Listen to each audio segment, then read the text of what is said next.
singing it. Hey mama, don't stress your mind, we coming home tonight. Hey mama, we're gonna be alright. Dry those eyes, we'll be back in the morning.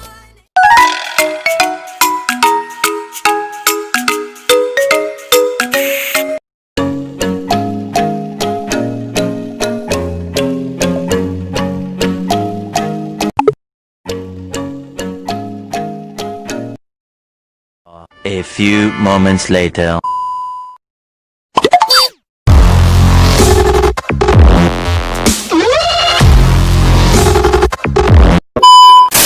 Assalamualaikum guys. Nah kali ini guys aku bakalan bahas sesuatu yang menarik pastinya nih. Mulai dari sketsa kemunduran Islam, kemudian faktor internal, kekuasaan Abdullah, faktor-faktor penyebab kemunduran Islam, dan juga ada penyebaran barat dalam dunia Islam guys. Nah, yang pertama nih ada sketsa kemunduran Islam guys. Nah, pada sketsa kemunduran Islam ini dimulai dari akhir kejayaan Islam di Andalusia. Tunggu dulu. Tapi kalian tahu nggak sih, Islam dulu memberikan pengetahuan yang amat besar yang tak ternilai bagi Barat guys. Terus, akhir kejayaan Islam di Andalusia itu diawali dengan adanya serangan besar-besaran oleh kaum Nasrani nih guys. Perang tersebut, tentara Muwahhidin mengalami kekalahan yang amat besar yang menyebabkan berakhirnya kekuasaan Islam di Andalusia nah guys. Terus, mengakibatkan satu persatu kekuasaan Islam di Andalusia jatuh ke tangan Nasrani. Setelah terjadi peperangan tersebut nih guys, Muslim pada saat itu hanya menguasai satu wilayah saja, yaitu Granada. Sedangkan wilayah Nasrani pada saat itu terdiri dari dua kerajaan, yaitu Castile dan Aragon. Castile memberikan perjanjian dengan Granada, dan Granada pun menyetujuinya guys. Isi perjanjiannya itu adalah kesediaan Granada untuk membayar upeti berupa emas kepada Castile setiap tahunnya. Timbal baliknya adalah Kerajaan Castile menjamin independensi kepada Kerajaan Granada di dalam negeri mereka. Pada saat itu pun penguasa Islam merasa puas dan mereka tidak melakukan Islamisasi secara sempurna nih guys. 250 tahun Granada terus memberikan upeti kepada Castile. Namun alhasil kerajaan-kerajaan Kristen tetap saja tidak bersahabat dengan kerajaan Islam pada saat itu guys. Di tengah-tengah sengsaranya kerajaan Islam pada saat itu, justru pada dua kerajaan yang berkuasa, Castile dan Aragon pun menikah. Ferdinand dan Isabella melangsungkan pernikahan mereka. Pada saat itu pula penguasa Granada, Maula Ali bin Abi Hasan, merasa cemas dan menghentikan pembayaran upeti. Nah, di sisi lain nih, adanya faktor internal, yaitu perebutan kekuasaan di kalangan pangeran. Maula bin Abi Hasan meninggal dunia karena diracuni oleh anaknya sendiri, yaitu Abu Abdullah Muhammad. Kekuasaan itu berpindah kepada anak saudaranya, yaitu Abu Abdullah Al-Zagal. Abu Abdullah Al-Zagal menggantikan pamannya sebagai penguasa Granada, yang mengakibatkan Abu Abdullah Muhammad merasa disingkirkan dan tidak diberi wewenang untuk melanjutkan peran ayahnya. Akhirnya ia memberontak dan meminta bantuan kepada Ferdinand dan Isabella. Disinilah awal muncak pertempuran antara Granada dan kerajaan-kerajaan Kristen. Nah, selanjutnya nih guys, ada kekuasaan Abu Abdullah. Pada tahun 1814, dengan bekal uang dan bantuan Ferdinand dan Isabella, Abu Abdullah menjadi penguasa di beberapa ibu kota Granada. Wah, selama menduduki beberapa ibu kota, terjadilah perang saudara karena Abu Muhammad ingin menguasai kota Granada. Dan akhirnya, karena bekal uang dan berbagai macam usahanya, dia berhasil menduduki cita-citanya sebagai penguasa ibu kota Granada. Tidak lama dari pemerintahannya, Ferdinand bertindak tegas agar Abdullah menyerah dan berbagai persyaratan telah disiapkan. Namun, Abu Abdullah pada saat itu meminta untuk ditanggungkan. Kemudian Ferdinand menolak dan segera menyerang Granada dari arah timur. Terjadilah perang pertama antara Ferdinand dan Abdullah pada saat itu. Ferdinand mengirim pasukannya untuk menghancurkan pasukan Islam. Abdullah maju ke medan tempur sebagai panglima perang yang gagah dan berani. Ia menegaskan sikapnya yang pantang mundur kepada utusan yang dikirim menghadap Ferdinand. Penduduk Granada pun datang membantu pasukan Islam, sehingga kemenangan berada di pihak kaum muslimin dan beberapa benteng dapat direbut kembali. Kemudian tidak berhenti sampai di situ guys. Pada tahun 1491 terjadi perang kedua, yang mana Ferdinand dan Isabella melibatkan diri dalam perang tersebut, serta mengirim 50.000 personil dengan mendengungkan perang suci. Ketika mendekati pintu gerbang Granada, Panglima Muslim menegaskan kepada pengawal pintu bahwa kita akan menutup pintu dengan jasad kita bertempur untuk mempertahankan tanah yang kita injak masing-masing. Karena jika tanah ini lepas, maka kita akan kehilangan segalanya. Seruan ini membangkitkan semangat bertempur pasukannya, sehingga Ferdinand mendapat kesulitan dalam mengalahkan pasukan kaum muslimin. Pada saat itu, Ferdinand melakukan teknik perang. Ya, ia mengepung dengan memblokade pasukan Islam agar kelaparan, apalagi pada saat itu sedang terjadi musim dingin yang dipenuhi dengan salju, sehingga keadaan kaum muslimin pun menjadi kritis. Abdullah menyerah atas desakan penduduk Granada yang kelaparan dan kedinginan, sehingga pada tanggal 2 Januari, Granada dapat dikuasai oleh kaum Nasrani dengan masuknya pasukan Castile. Nah, yang terakhir nih, adanya faktor eksternal, yaitu adanya agresi kolonial barat. Abad ke-18, Eropa sudah memiliki kesadaran untuk bangkit, namun Turki Utsmaniyah mengalami kemunduran. Abad ke-20, Eropa hampir menguasai seluruh dunia Islam. Dan faktor yang terakhir adalah perebutan Mesir. Pada tahun 1798, Prancis yang dikomandai oleh Napoleon Bonaparte menduduki Mesir. Pada tahun 1799, Napoleon Bonaparte meninggalkan Mesir karena situasi politik yang buruk. Kemudian karena terjadi kekosongan di negara tersebut, maka Muhammad Ali pun mengambil alih untuk memimpin negara tersebut. Oke teman-teman, jadi setelah Islam mengalami keterpurukan dan kemunduran dalam berbagai bidang, maka mulai nih muncul gerakan-gerakan oleh para tokoh pembaharu Islam sebagai tanda bangkitnya Islam.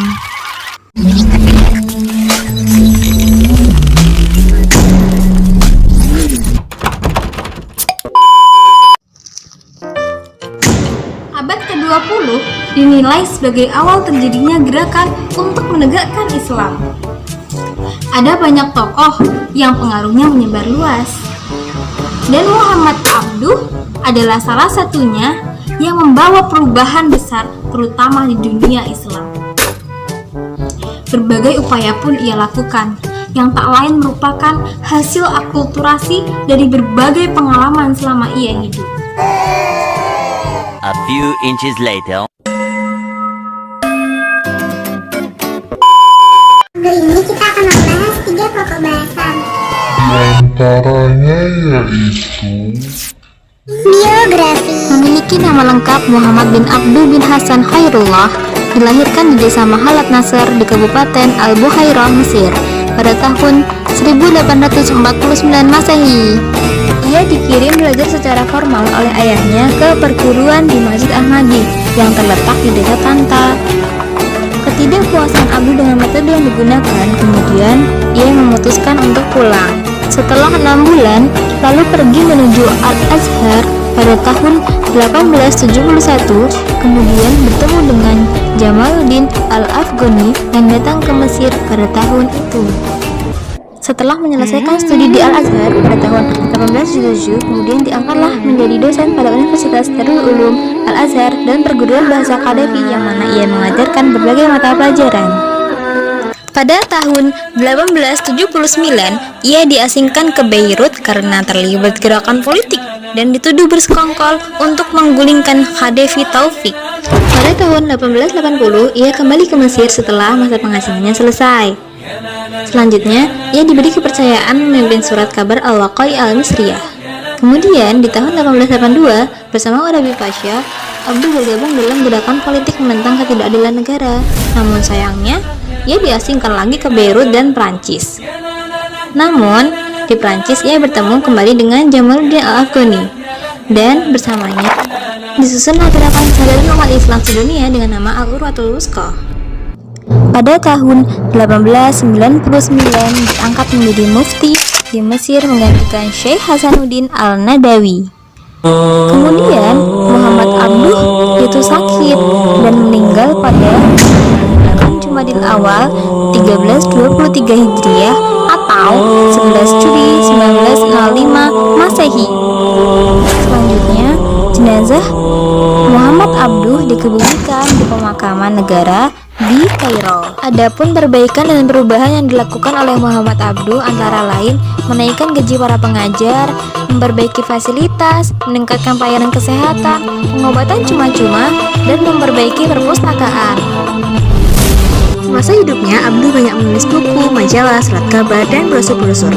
Buku-buku yang ditulisnya yaitu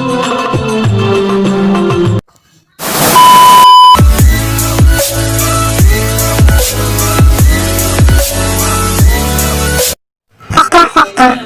Pertama, faktor sosial, berupa sikap hidup yang dibentuk oleh keluarga dan gurunya. Dua, faktor lingkungan, berupa sistem pendidikan di Tanta yang tidak efektif dan sikap keagamaan yang statis dengan pikiran-pikiran yang jumud ditemukan di masyarakat. Yang ketiga, faktor kebudayaan, berupa ilmu yang diperolehnya selama belajar di sekolah formal sekaligus pemikiran Jamaluddin Al-Afghani serta pengalaman yang ditimbanya di barat ketika ia diasingkan di Prancis.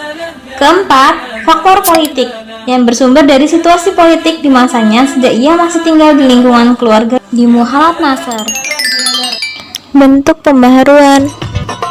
Yang pertama, purifikasi atau pemurnian ajaran Islam merupakan fokus perhatian serius Muhammad Abduh berkaitan dengan munculnya bid'ah dan khurafat yang masuk dalam kehidupan beragama kaum muslimin.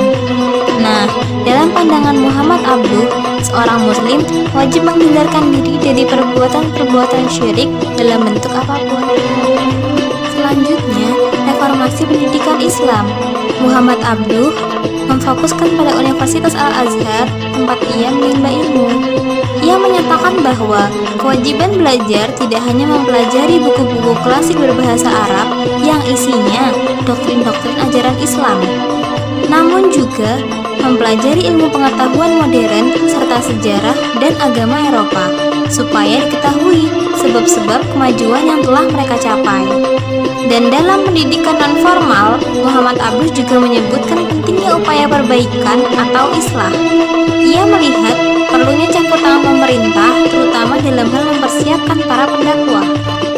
Yang terakhir, yaitu pembelaan atas Islam, berupa karya Risalah At-Tauhid untuk mempertahankan jati diri Islam, yang mana menghilangkan unsur-unsur asing dalam paham keislaman merupakan bukti kemandirian Islam. Oleh karena itu, ia sangat menjunjung tinggi ijtihad, karena ijtihad membuktikan bahwa Islam tidak diturunkan untuk mendukung kejumudan, akan tetapi Islam diturunkan bergerak dinamis seiring perkembangan manusia dan problem-problem kemanusiaan.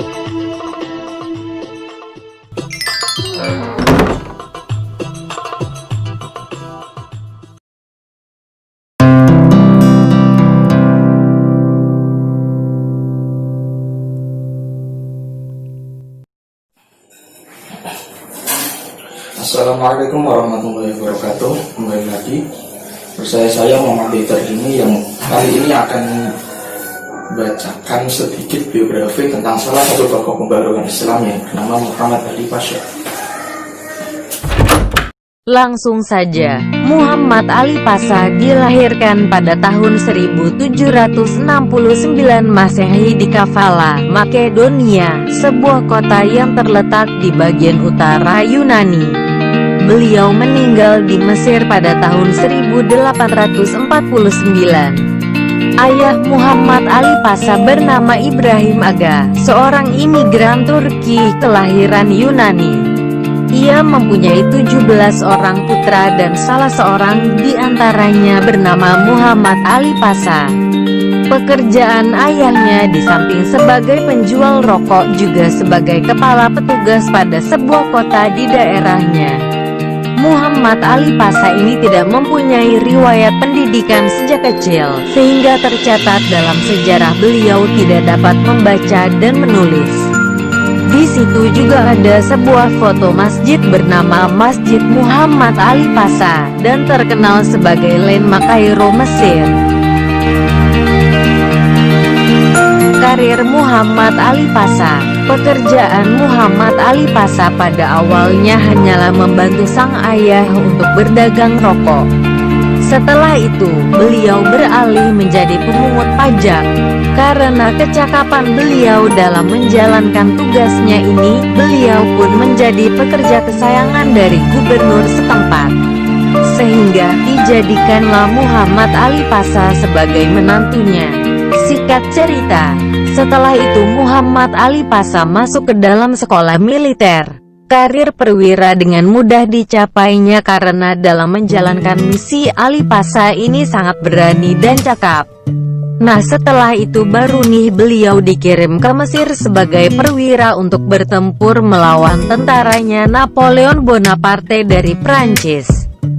Setelah perang usai, akhirnya pasukan Prancis pergi sehingga membuat Muhammad Ali Pasha ini naik jabatan lagi menjadi kolonel. Hal ini sebagaimana diceritakan Yuli Emma Handayani dalam penelitiannya berjudul Muhammad Ali Pasha dan Al-Azhar, kajian tentang pengaruh pembaharuan di Mesir terhadap modernisasi pendidikan di Al-Azhar.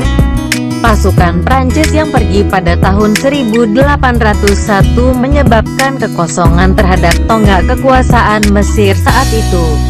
Pada saat inilah Muhammad Ali Pasha mempunyai kesempatan untuk mengambil jabatan tersebut. Setelah berhasil melancarkan siasat politiknya, akhirnya beliau berhasil menyingkirkan lawannya, khususnya dari kaum Mamluk, dan menjadi gubernur Mesir untuk saat itu. Melihat gemilangnya karir Muhammad Ali Pasha, tidak heran beliau jadi tersohor di masyarakatnya dan memunculkan banyak revolusi industri dan modernisasi. Nah, selanjutnya adalah revolusi-revolusi yang dilakukan oleh Muhammad Ali Pasha. Langsung saja yuk.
Nah, selanjutnya kita akan membahas era kebangkitan Islam versi Jamaluddin Al-Afghani. Sebelum kita masuk ke dalam pemikiran dan ide pembaharuan yang digagas oleh beliau, kita akan membahas terlebih dahulu seperti apa sih biografi Jamaluddin Al-Afghani. Nah, disimak terus ya video berikut ini.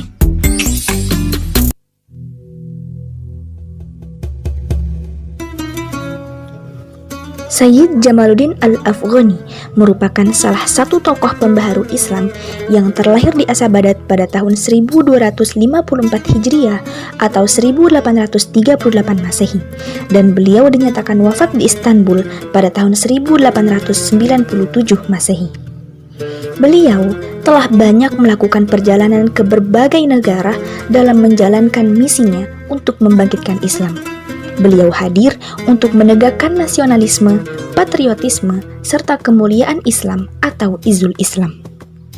Dengan banyaknya teori pemikiran, ide pembaharuan, serta gagasan-gagasan lain yang dicetus oleh Jamaluddin Al-Afghani, maka kemudian beliau dikenal dengan julukan Bapak Pembaharu Islam atau Bapak Kebangkitan Islam.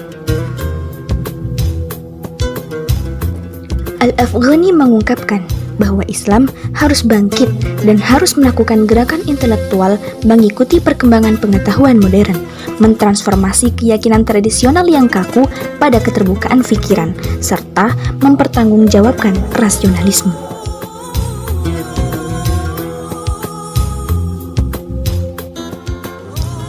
Ada beberapa pemikiran Jamaluddin Al-Afghani terkait pembaharuan dalam dunia Islam. Yang pertama, Islam adalah agama yang sesuai untuk semua bangsa dan seluruh zaman, sehingga kemunduran yang dirasakan oleh umat Islam bukanlah disebabkan karena Islam itu tidak sesuai dengan perkembangan zaman atau perubahan kondisi. Kemunduran itu sendiri disebabkan oleh berbagai faktor, yang salah satunya karena umat Islam telah meninggalkan ajaran Islam yang sesungguhnya. Sehingga, untuk mengembalikan kejayaan pada masa lalu dan sekaligus menghadapi dunia modern, umat Islam harus kembali kepada ajaran Islam yang murni, dan Islam pun harus difahami dengan akal serta kebebasan. Pemikirannya yang selanjutnya, corak pemerintahan autokrasi dan absolut harus diganti dengan pemerintahan demokratis.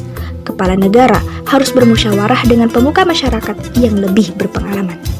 Kemudian yang terakhir, tidak ada pemisahan antara agama dan politik. Pan-Islamisme atau rasa solidaritas antar umat Islam harus dihidupkan kembali.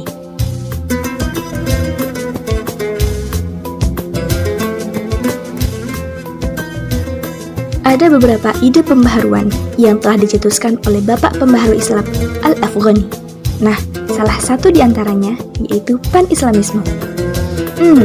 Inti dari gerakan Pan-Islamisme itu sendiri yaitu Islam telah lemah menghadapi dominasi Eropa karena umatnya diketahui telah banyak menyimpang dari ajaran sejati.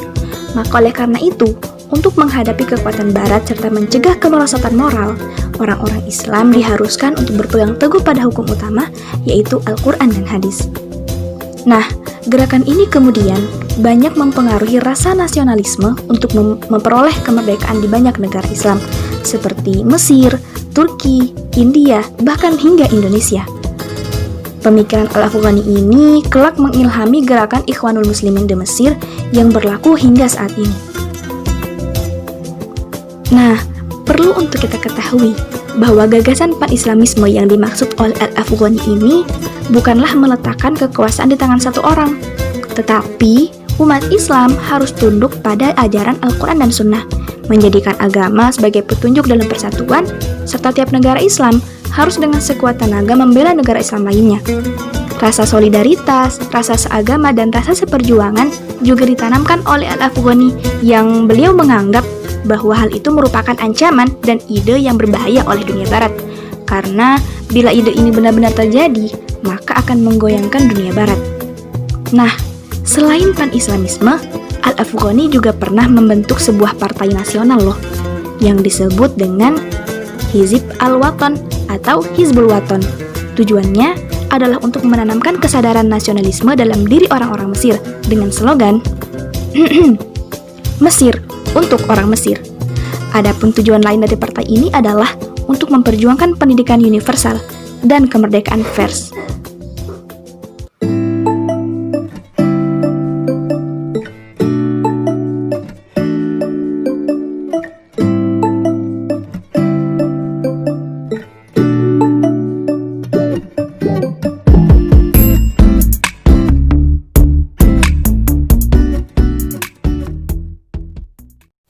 Assalamualaikum warahmatullahi wabarakatuh.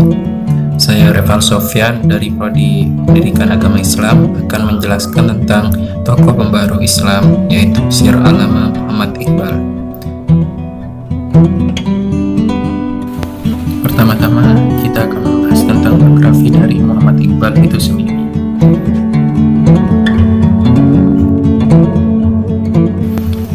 Dia lahir pada tanggal 9 November 1876 di Punjab dan meninggal pada tanggal 21 April 1938 di Pakistan. Dia diangkat menjadi Presiden Liga Muslim tahun 1930 dan dia memiliki nama lain Bapak Pakistan. Salah satu karyanya adalah The Reconstruction of Religion Thought in Islam.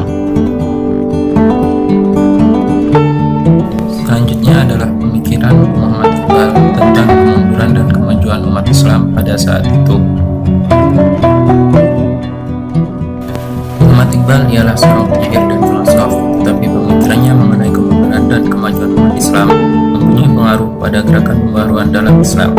Sama dengan pembaruan lain, ia berpendapat bahwa kemunduran umat Islam selama 500 tahun terakhir disebabkan oleh kebekuan dalam pemikiran. Ia juga menjelaskan Islam bukanlah nasionalisme dan bukan pula imperialisme, tetapi liga bangsa-bangsa. Islam dapat menerima batas-batas yang memisahkan satu daerah dari yang lain dan dapat menerima perbedaan bangsa hanya untuk memudahkan suatu hubungan antar mereka. Pengaruh Iqbal dalam pembaharuan India ialah menimbulkan paham dinamisme di kalangan umat Islam dan menunjukkan jalan yang harus mereka tempuh untuk masa depan agar sebagai umat minoritas dalam benua itu mereka dapat hidup bebas dari tekanan-tekanan dari luar. Selanjutnya yang ketiga adalah ide-ide tentang pembaharuan Islam oleh Muhammad Iqbal.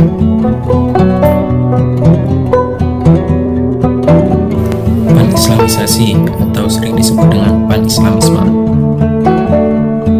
Iqbal menyatakan bahwa Islam bukan nasionalisme dan bukan pula imperialisme, melainkan sebuah lembaga bangsa-bangsa yang mengakui adanya batasan-batasan perbedaan rasial.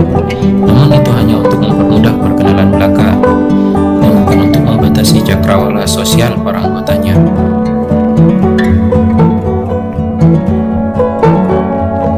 Yang kedua adalah free personal causality. Iqbal mengemukakan bahwa adanya kebebasan manusia sebagai dasar adanya pertanggungjawaban yang memandang kehendak sebagai a free personal causality atau hukum sebab akibat dari kehendak pribadi. Manusia bebas melakukan kehendaknya, namun ia memerlukan pertanggungjawaban dari pelakunya. Yang ketiga adalah paham dinamisme. Paham inilah yang membuat Iqbal mempunyai kedudukan penting dalam pembaharuan India. Tetapi Iqbal dengan memaham dinamikanya ini amat tepat dilihat dari sudut keminoritasan komunitas Muslim di tengah-tengah komunitas Hindu yang mayoritas. Karena dengan menyuntikkan semangat dinamisasi ke dalam komunitas Muslim, menyebabkan mereka dapat tampil dengan eksistensinya secara penuh.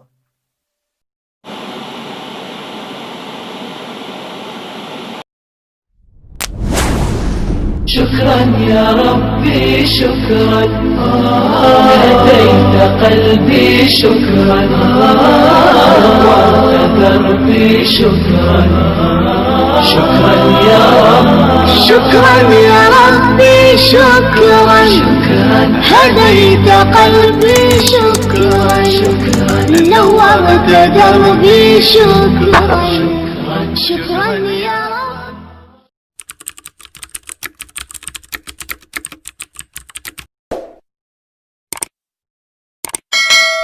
Taught you how to drive stick. You a fool with it, love the way you fool with it. Setelah terjadi peperangan And the way you Muslim motion, yang menguasai motion satu in my wilayah lap, saja love the nih way you guys. move with it. So when you come around me, treat me like you miss me, even though you've been with me. When you come around me, do me like you miss me, even though you've been with me. Let's not miss out on each other. Let's get it in expeditiously.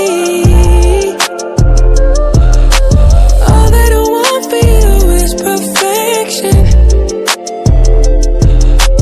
Pull me down aggressively.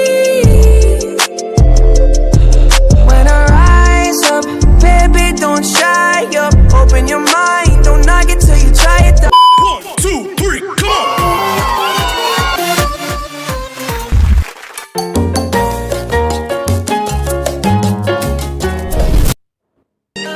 Nah, sekarang dengan Kak Ila kita akan belajar tentang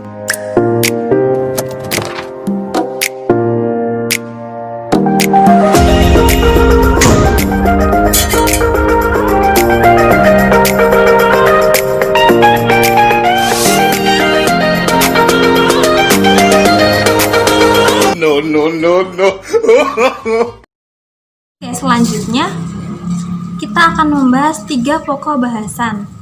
Yang mana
hidup bersama hati ini. Terbius candu asmaramu, namamu melintang di hatiku. Gemilau gemintang di hatiku, senyumanmu, oh kasih.